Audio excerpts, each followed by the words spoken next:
The year is 1547. Outside the Palace of Whitehall, the bells toll for the death of King Henry VIII.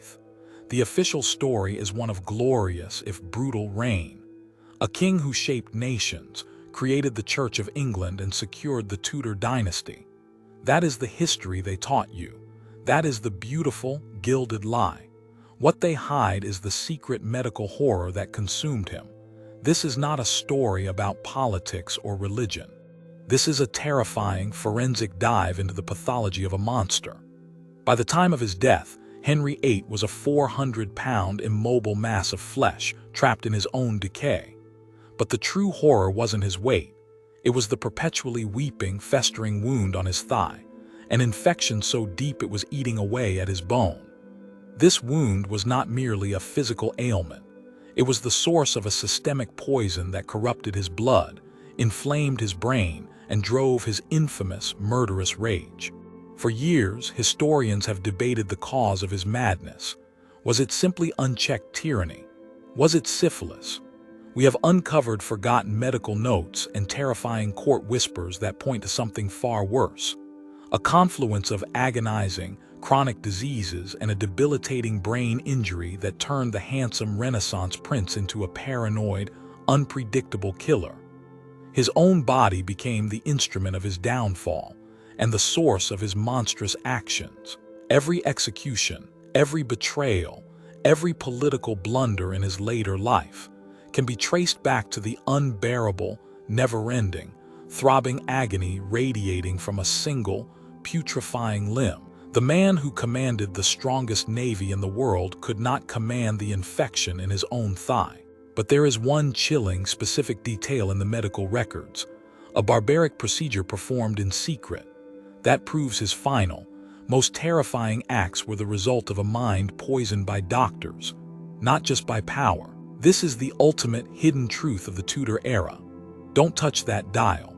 Watch this full video and subscribe this channel, and you will learn the one secret medical horror that caused his final, blood-soaked rampage, a terrifying fact history tried to bury forever. The agonizing, open wound that started it all was created by a single, catastrophic mistake that no one dared to report. The transformation of Henry didn't happen overnight. It began in a flash of splintered wood and crushed steel. The date was January 24, 1536. The setting: a magnificent jousting tournament at Greenwich Palace. This was supposed to be a demonstration of royal vigor, but it became the king's medical death sentence. Henry was in his prime, athletic, powerful, addicted to the thrill of combat. But the very thing he loved, the medieval spectacle of jousting, betrayed him. In an instant, a colossal warhorse carrying the heavily armored king stumbled and collapsed. Henry, encased in close to 100 pounds of solid steel, was crushed beneath the massive beast. He lay motionless on the ground for an estimated 2 hours. Courtiers believed he was dead. When he was finally extracted, bruised and barely conscious, the court breathed a collective sigh of relief. The king was alive, but the man who rose from the dust was irrevocably broken. The immediate, most severe trauma was a deep, catastrophic laceration on his leg. This wasn't a scrape, it was a gaping wound, extending deep into the muscle and possibly striking the bone. In 16th century medicine, deep wounds were a death sentence. There were no antibiotics, and hygiene was non-existent. The wound was poorly treated, crudely bandaged, and constantly re-injured by the friction of his heavy boots and tight hose. This single injury never healed. It progressed into a chronic condition known as a venous ulcer, compounded by a severe, likely ongoing infection of the bone itself, chronic osteomyelitis. This is the critical, chilling distinction. Simple ulcers are painful. Osteomyelitis is a nightmare. It means the infection is literally inside the bone, constantly producing pus, toxins, and inflammation that the body cannot clear. Every day, for the next 11 years of his life, this deep, purulent sore drained blood and foul-smelling fluid. Imagine the agony, the persistent, throbbing, unrelenting pain that made walking a torture and sleep a near impossibility. This constant, systemic pain, known as algopsychiatry, did more than just ruin his mood. It became a psychological trigger. The world became the king's enemy, and the only escape from the pain was rage and revenge. This agony directly fueled his most notorious act. The jousting accident happened in January 1536. Just 3 months later, in May 1536, his second wife, Anne Boleyn, was executed. The timing is no coincidence. Historians have focused on political intrigue, but we now know his mind was chemically and physically compromised during that very window. The pain had begun its terrible work. But the pain of the wound wasn't the only thing the king carried from that day. The crushing impact also caused a hidden head injury, a secret trauma that truly unlocked the paranoid demon within. The crush Henry suffered beneath his horse was total. His leg was mangled, but the 2 hours of unconsciousness signal a catastrophic event that goes far beyond a simple leg wound. A severe traumatic brain injury, TBI. In the 16th century, concussions were dismissed. Today, we know TBI is a precursor to catastrophic behavioral change. The impact likely damaged his frontal lobe, the seat of human personality, judgment, impulse control, and empathy. The results are chillingly clear in the historical record. Prior to 1536, Henry was capable of calculated political maneuvering and public charm. After 1536, he was subject to terrifying, rapid mood swings, bursts of uncontrollable, psychotic rage followed by short, tearful periods of remorse. He became pathologically suspicious, seeing plots and conspiracies everywhere. Combine this TBI with the constant systemic inflammatory response syndrome, SIRS, caused by the leg infection. The bacteria and toxins weren't just circulating in his blood, they were crossing the compromised blood-brain barrier. This combination created a kind of toxic encephalopathy, a state where the brain is literally inflamed and poisoned. Think about the most monstrous decisions of his later years, the utterly irrational executions of his most loyal servants like Thomas Cromwell, and the swift, brutal dispatch of Catherine Howard. These were not the acts of a cunning politician. They were the actions of a man whose brain was on fire, chemically unable to process reality or control his primal impulses. The court was no longer a political arena. It was a psychological testing ground, where the king's mood was the only law. Courtiers learned a terrifying dance: how to approach the monarch, how to speak, and most importantly, how quickly to retreat when the rage began. Those who failed to read the signs found themselves on the executioner's block, dispatched with a speed that defied logic and law. To manage the physical pain, Henry's doctors kept him in a near-constant state of sedation, using vast quantities of laudanum, an opiate concoction. The opiates, while dulling the leg pain, only exacerbated the TBI-induced mood swings, paranoia, and chronic constipation that further poisoned his system. He was caught in a horrifying cycle. Pain led to drugs, drugs led to madness, and madness led to murder. But the terror of his pain and the destruction of his mind were intensified by the grotesque attempts of his own doctors to cure him. Procedures so barbaric they accelerated his own agonizing death. In the Tudor era, a doctor's greatest tool was not knowledge, but a cruel adherence to the ancient theory of humorism.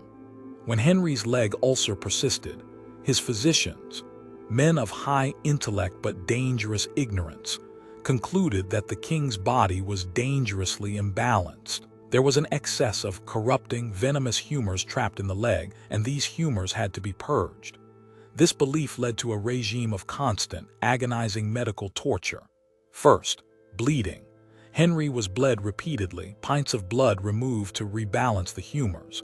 This only weakened his already compromised immune system and hastened his collapse into obesity as he replaced the lost vitality with massive amounts of food and drink. Second, cauterization. This was the true horror. To ensure the pus and blood continued to drain from the fistula and didn't poison him internally, the doctors had to keep the wound open.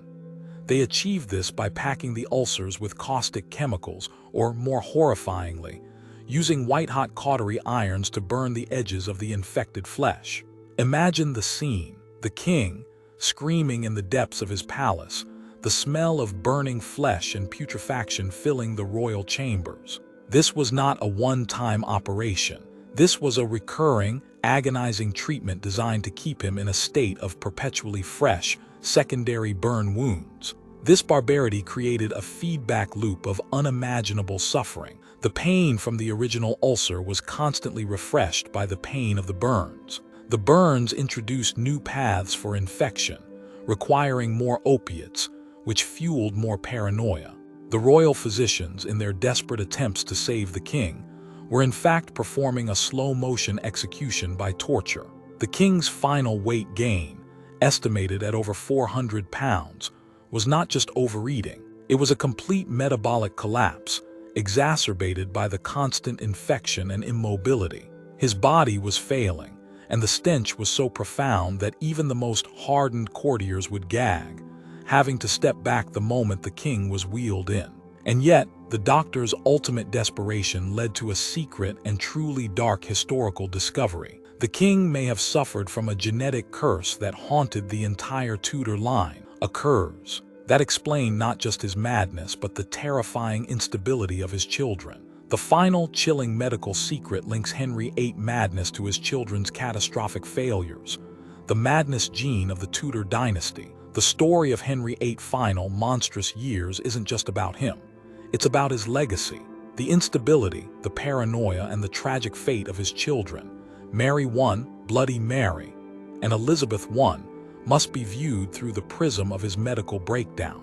Was there a dark genetic inheritance, a curse passed down through the Tudor bloodline that predisposed them all to tragedy and tyranny? Modern medical theorists have proposed that Henry suffered from Kallmann syndrome. This is a genetic disorder that affects the pituitary gland, leading to low testosterone, explaining his difficulty in producing surviving male heirs with multiple wives. And critically, anosmia, a total inability to smell. If Henry suffered from anosmia, it explains the inexplicable. How could he live for over a decade with a wound so putrid and foul-smelling that it repulsed everyone near him, yet appear oblivious? He could not smell his own decay. This medical detail is terrifying. The king lived in a bubble of ignorance, while the entire court suffered the repulsive, inescapable reality of his rotting flesh. But the genetic implications are even darker. While Kallmann syndrome is debated, the combination of TBI and chronic infections certainly affected his health and potentially the vitality of his offspring. His son, Edward VI, died tragically young. His daughter, Mary I, suffered from agonizing phantom pregnancies, severe depression, and extreme political paranoia. And even the great Elizabeth I was known for her debilitating mood swings, fits of irrationality, and long, mysterious periods of ill health and depression. The Tudor madness was a political term, but it may have been a medical reality.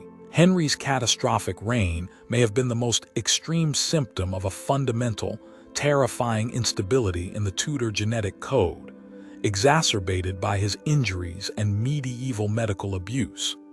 His children inherited his crown, but they also inherited his vulnerability to mental and physical collapse.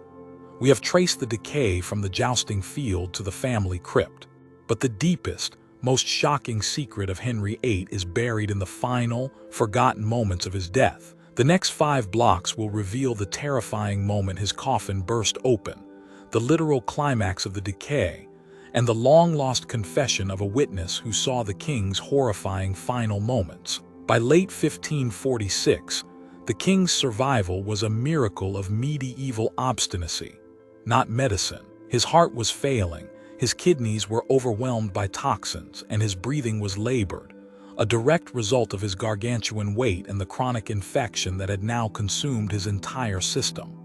Yet around the king, the charade of absolute power had to continue. No physician, no courtier dared utter the words, "The king is dying." To predict the monarch's death was treason, punishable by torture and execution. The king's chief physician, Dr. George Owen, lived in perpetual terror. He held the darkest secret of the kingdom, He knew the king was not only dying, but that the manner of his death would be grotesque.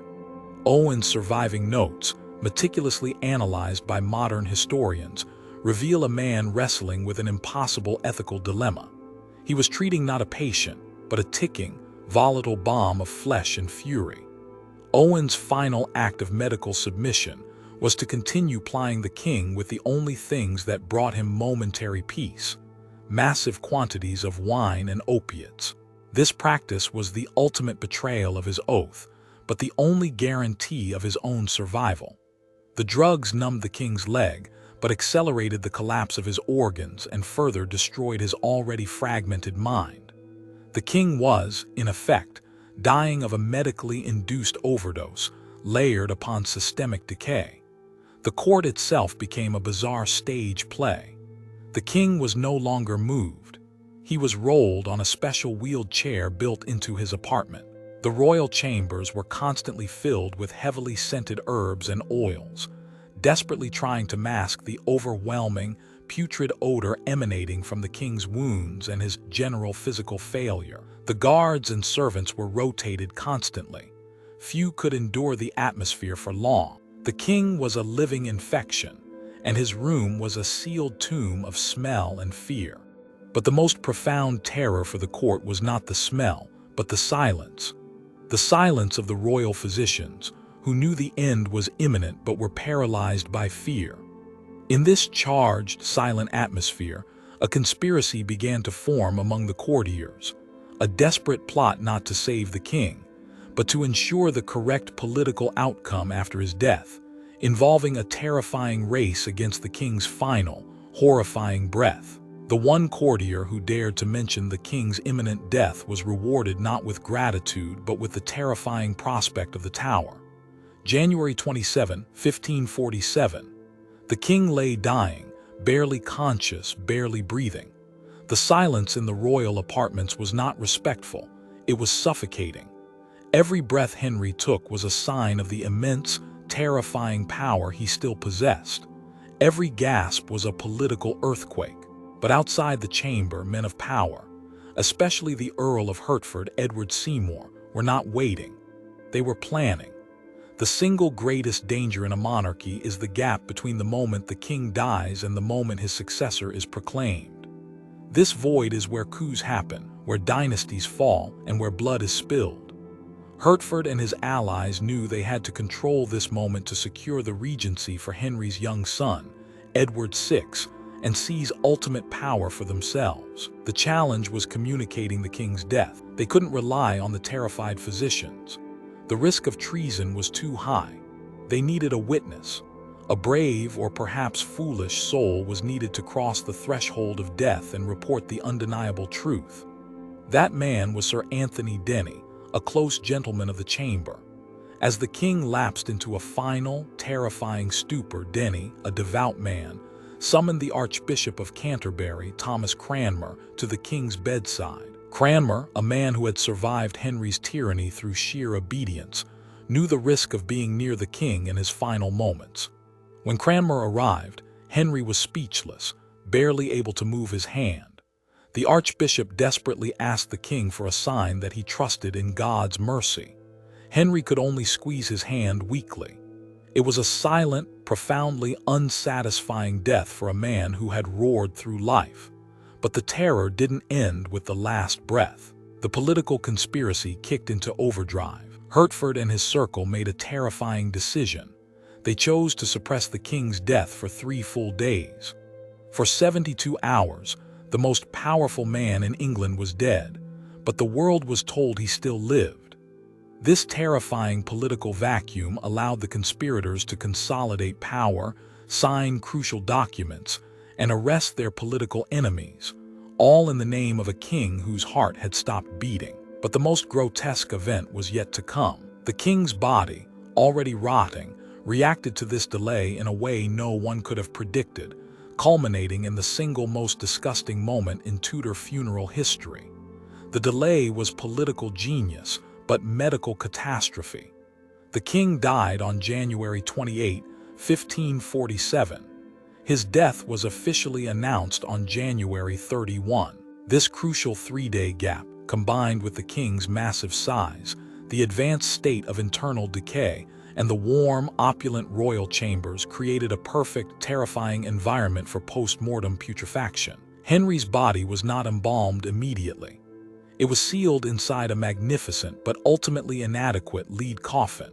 The sheer amount of internal matter, the weight of his organs, the fluid from the edema, and the pus from the chronic infection was enormous.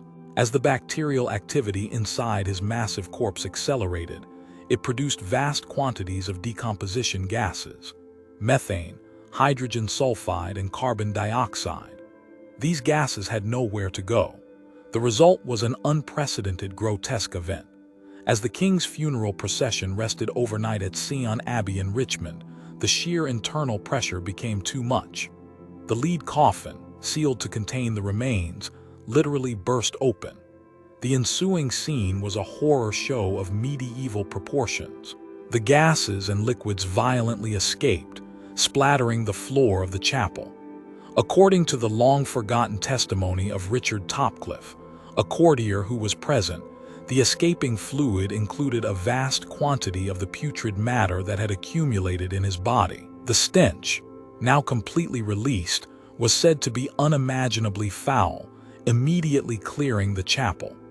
This was the final, brutal statement of the rotting king. His body refused to be contained, his decay too powerful for the pomp of monarchy. The event was immediately suppressed, deemed an unspeakable scandal. It proved, beyond any doubt, the full extent of the horror that Henry VIII had been living with and carrying for over a decade. But the explosion of the coffin was predicted, not by a doctor, but by a chilling, defiant prophecy made years earlier by a man whom Henry had wronged, guaranteeing the king's eternal dishonor. The grotesque end of Henry VIII was not merely a random medical tragedy. It was seen by many as divine retribution, a direct answer to a terrifying prophecy made by a man who had suffered the king's injustice years before. This fact, often relegated to the superstitious margins of history, takes on a chilling significance when viewed through the lens of the coffin catastrophe. The man was Father Pido, a Franciscan friar. In 1533, Pido stood before Henry VIII and dared to preach a sermon that denounced the king's marriage to Anne Boleyn. He compared Henry to King Ahab, a wicked biblical king, and prophesied a gruesome end. He told Henry that dogs would lick his blood, just as they had licked the blood of Ahab. This prophecy was seen as treasonous, but the king, for all his rage, did not immediately execute Pido. The friar's words, however, lingered as a powerful curse over the court. And when the coffin burst open at Sion Abbey, the prophecy was spectacularly, terrifyingly fulfilled. According to the accounts recorded by courtier Richard Topcliffe, as the attendants struggled to clean the horrific mess, a dog from the chapel grounds sneaked in and began to lick the putrid fluid that had spilled from the king's coffin. It was a visceral, disgusting, and profound moment of historical symmetry. The prophet's curse had come true. The king, who saw himself as God's anointed servant, had been reduced to the level of a biblical villain, his remains consumed by a scavenging dog. This shocking event was not just a historical footnote. It was a deeply traumatic memory for the Tudor court, reinforcing the belief that the king's decay was not natural, but a sign of divine judgment against his tyrannical rule and the blood he had spilled, including the blood of his wives, Anne Boleyn and Catherine Howard. This final indignity ensured that even in death, Henry VIII could not escape the grotesque realities of his reign. But the true legacy of the rotting king lives on not in prophecy, but in a final, chilling piece of evidence, a forgotten artifact that proves the king knew, in his final days, the monster he had become. Did Henry VIII, the bloated tyrant, ever truly recognize the monster he had become? The historical record of his final days suggests he was too consumed by pain and opiate-fueled paranoia to find remorse. But one extraordinary, often overlooked artifact suggests a moment of terrifying lucidity and a chilling, hidden confession. This artifact is a heavily annotated book of Psalms, known to have been used by the king in his final years.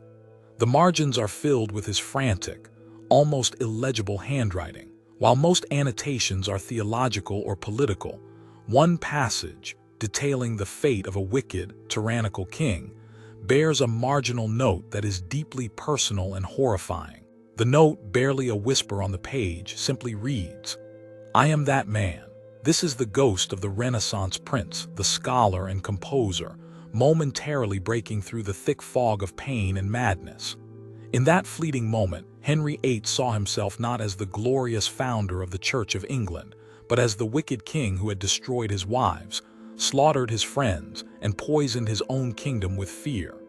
It is the final, desperate act of self-recognition before the end. Historians agree that the physical decay and TBI created the tyrant, but the existence of this note proves that the soul of the man, the original Henry, was still fighting, still aware of the grotesque horror he had inflicted. He died a man trapped between his tyrannical reality and the ghost of his former, better self. We have now uncovered the full, terrifying saga of Henry VIII, from the jousting accident to the exploding coffin and the prophet's curse. But the story of the Tudor dynasty's inherited madness is far from over. The final 5 blocks will reveal the chilling medical realities of his daughters, Mary and Elizabeth, the final secret of the Tudor madness gene, and the one hidden crime of Henry VIII that overshadowed his 6 marriages. The death of Henry VIII was not the end of the Tudor horror story. It was merely the passing of the torch. The paranoia, the physical instability, and the emotional volatility that plagued Henry's last years seem to have been inherited by his children, nowhere more tragically than in his daughter Mary I, later known as Bloody Mary. Her short, brutal reign was marked by 2 terrifying medical phenomena that history has struggled to explain. Mary suffered from chronic, debilitating abdominal pain, severe depression, and most notoriously, repeated episodes of phantom pregnancy. On 2 separate occasions, the Queen experienced all the physical symptoms of carrying a child: swollen abdomen, milk production, and cessation of menstruation, only for the expected delivery date to pass with no baby. These episodes were devastating for Mary and a political disaster for England, fueling her desperation and paranoia. Historians often attribute this to hysteria or psychological distress. But when we view Mary's life through the lens of her father's medical decay, a darker, more concrete picture emerges. Mary's symptoms are highly consistent with severe, underlying conditions, possibly including ovarian cysts, uterine fibroids, or even pituitary tumors. The severe abdominal pain could have been endometriosis or chronic pelvic inflammatory disease. If Henry suffered from a genetic condition like Kalman syndrome, which affects hormonal balance, it is medically plausible that Mary inherited a related form of endocrine disorder that rendered her infertile and drove her body into these terrifying, false pregnancies. Her suffering was not merely political. It was a physical inheritance from the decay of her father. The constant, gnawing physical pain, mirroring her father's ulcer, fueled her religious zealotry and her infamous cruelty. Just as Henry's pain drove his executioner's axe, Mary's internal suffering drove her to burn hundreds of Protestants at the stake. But the queen who truly hid the most profound genetic secret was her sister, Elizabeth I, whose lifelong battle with an invisible enemy can be traced directly back to her father's brain trauma. Elizabeth I, the Virgin Queen, is remembered as the most stable and successful of the Tudors. But even the Gloriana era had its shadows, hidden in the Queen's private apartments and the hushed accounts of her attendants. Elizabeth was a master of self-control, yet she, too, suffered from debilitating, mysterious episodes that shocked her closest courtiers. Accounts frequently mention the Queen's long periods of profound melancholy and depression. More disturbing are the instances of uncontrollable, almost violent fits of rage and inexplicable weeping, often occurring after periods of high stress or illness. These episodes were so intense that only a few trusted individuals were allowed near her.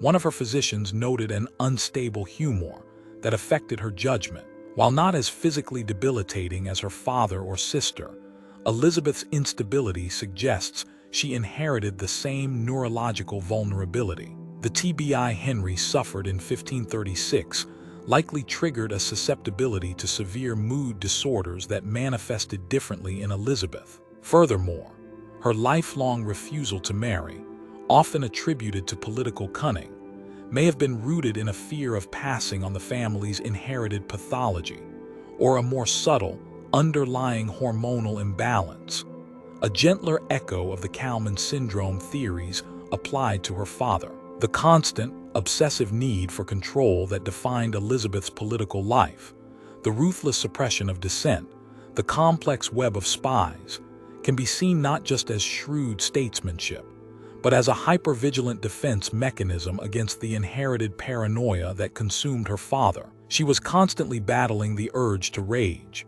the temptation to strike out, a ghost of Henry's instability haunting her magnificent reign. But the most terrifying secret of Henry VIII is not his cruelty to his wives, but his forgotten victim, the family member he secretly sentenced to a fate worse than death. History focuses on the 6 wives, Anne Boleyn's decapitation and Thomas Cromwell's execution, but Henry VIII committed a crime so monstrous, so cold-blooded, and so thoroughly suppressed that it overshadows all the others.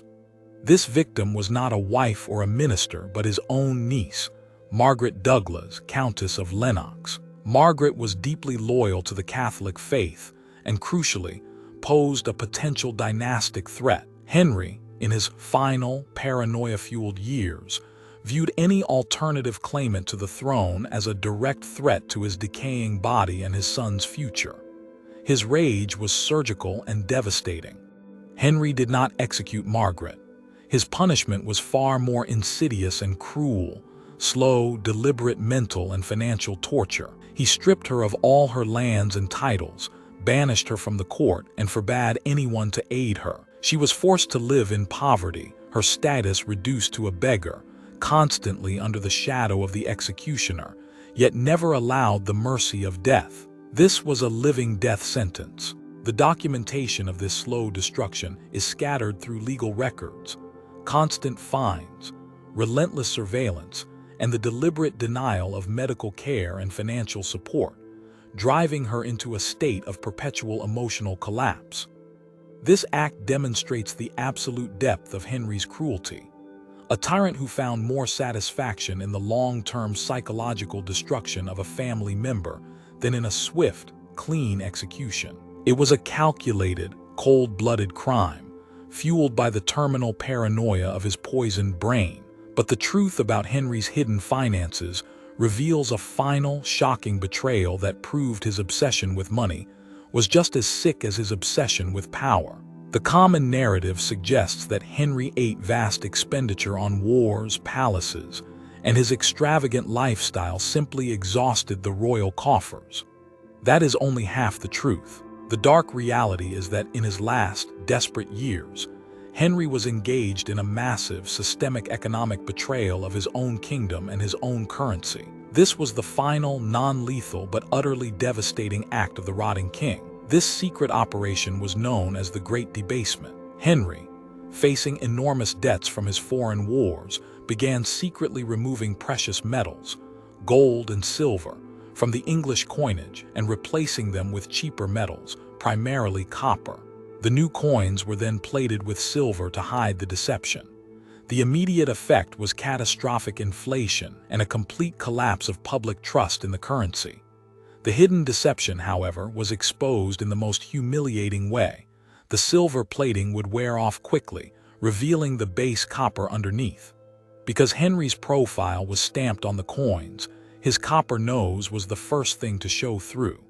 The public quickly dubbed the currency Old Copper Nose. This final betrayal was pure financial villainy, a deliberate act of fraud against his own people, driven by the desperation and rapacious greed of a man who literally could not move and could only consume.